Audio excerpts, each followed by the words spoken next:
কেরিয়ারের মধ্যগগনে থেকে প্লেব্যাক থেকে অবসর, অনুরাগীদের চমকে দিয়ে ঘোষণা করলেন অরিজিৎ সিং। যার কণ্ঠের জাদুতে বুধ আর সমুদ্র হিমাচল, সেই গায়কের এই ঘোষণা অবাক করেছে সকলকে। কেন এমন সিদ্ধান্ত নিলেন, জল্পনার শেষ নেই।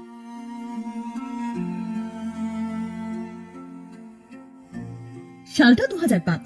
গানের রিয়েলিটি শো ফেম গুরুকুলে প্রতিযোগী হিসেবে নজর কাড়ে সাদা মাটা এক বাঙালি ছেলে অরিজিৎ সিং।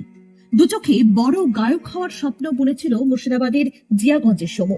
প্রতিযোগিতায় জিততে না পারলেও অরিজিতের গান শ্রোতার মনে দাগ কেটেছিল তখন থেকেই।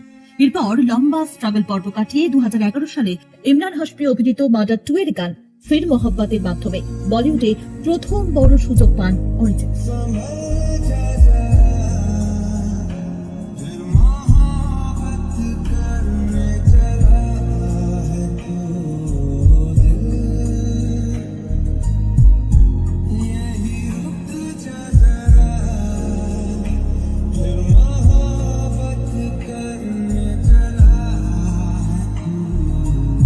তুমুল জনপ্রিয়তা পেয়েছিল গানটি। এরপরই একের পর এক প্রস্তাব আসতে থাকে অরিজিতের কাছে। 2013 সালে আশিকি 2 ছবির তুম হি হো গানটি অরিজিৎকে আরো খ্যাতি এনে দেয়। না, এরপর আর পিছন ফিরে তাকাতে হয়নি। একের পর এক হিট গান গেয়ে আন্তর্জাতিক সুপারস্টার এখন অরিজিৎ সিং। 10 বছরেরও বেশি সময় ধরে নতুন প্রজন্মের প্রেম, বেদনা আর ভাঙা হৃদয়ের কণ্ঠস্বরের একটাই নাম, অরিজিৎ। বাংলা থেকে হিন্দি সঙ্গীত দুনিয়ায় দাপটের সঙ্গে কাজ করেছেন। খ্যাতির শিখরে থেকেও গায়কের এমন ঘোষণা তাই চমকে দিয়েছে সকলকে, মন ভেঙেছে তার অনুরাগীদেরও। মঙ্গলবার সন্ধ্যায় সমাজ মাধ্যমে প্লেব্যাক থেকে অবসর নেওয়ার কথা ঘোষণা করে অরিজিৎ লেখেন, হ্যালো সবাইকে, হ্যাপি নিউ ইয়ার। আমি আপনাদের সবাইকে ধন্যবাদ জানাতে চাই শ্রোতা হিসেবে এতগুলো বছর ধরে আমায় এত ভালোবাসা দেওয়ার জন্য। আমি আনন্দের সঙ্গে এটা ঘোষণা করছি যে প্লেব্যাক গায়ক হিসেবে আমি আর নতুন কোনো প্রজেক্ট নেব না। আমি এখানেই ইতি টানলাম।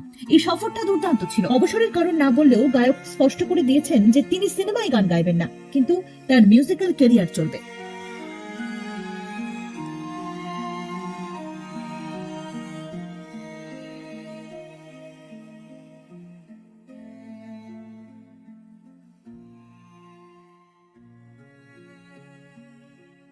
সেই সঙ্গে তিনি আরো লিখেছেন, ঈশ্বর আমার প্রতি সত্যি সদয় ছিলেন।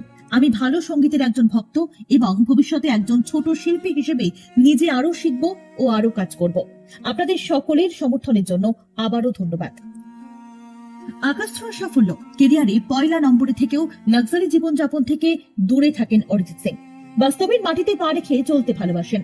জিয়াগঞ্জের মানুষের কাছে অরিজিৎ এখনো সেই ঘরের ছেলে। স্কুটি চালিয়ে যাকে হামেশাই যাওয়া আসা করতে দেখা যায়। অরিজিতের এমন সাধারণ জীবন দর্শনকে তার গানের মতোই ভালোবাসে মানুষ। প্রজাতন্ত্র দিবসেই সলমান খানের ব্যাটল অফ গালওয়ান ছবিতে অরিজিতের গাওয়া মাতৃভূমি গানটি মুক্তি পেয়েছে। তারপর হঠাৎই প্লেব্যাক থেকে অলভিদা ঘোষণা। গায়কের এহেন সিদ্ধান্তে সঙ্গীত সাম্রাজ্যে এখন শুধুই মন খারাপের সুর।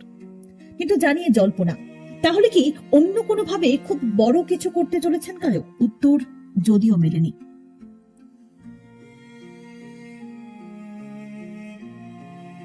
আরো লেটেস্ট খবরের আপডেট পেতে ফলো করুন রাতদিন.in।